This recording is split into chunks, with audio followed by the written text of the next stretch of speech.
Hello, today we'll be doing a Thanksgiving project. We are going to draw gratitude turkeys. What is gratitude? Gratitude is another way of saying thank you. For this project, you will need some paper.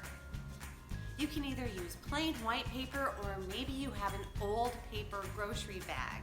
That could be fun because the paper bag is most likely brown and turkeys are also brown. It's a fun way to recycle the bag. You will also need crayons or markers or colored pencils, something to color with. I'll be using a combination of colored pencils and markers today. So go ahead and hit pause and grab your materials and join me in drawing a turkey. First, you'll place your hand on top of the paper and trace your hand.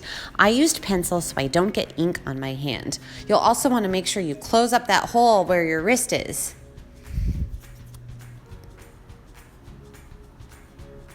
Next, you will color in the body of your turkey. Make sure you leave your fingers empty. We're going to color those in later. Next, we are going to color in the part of our hand that we traced that was our fingers.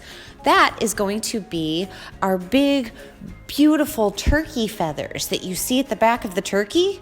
You can do whatever color you want. If you want to stick to brown or if you want to do different colors, I'm picking a few of my favorite colors because I want a very colorful turkey.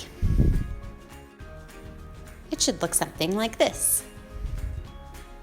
Next, we are going to write what we are thankful for in each of the turkey feathers. You might need a grown-up if you're still learning how to write and how to spell, and that's totally okay.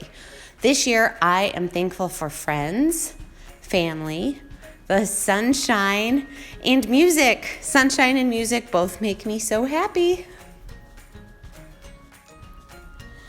Last but not least, if you want to, you can give your turkey a face. I'm going to do a little eye and a smiley face. And then that little wobbly thing that hangs down from their chin, I'm going to draw one of those. I'm also going to give my turkey a couple legs. And voila, we have a gratitude turkey. Have a happy Thanksgiving and thank you for watching.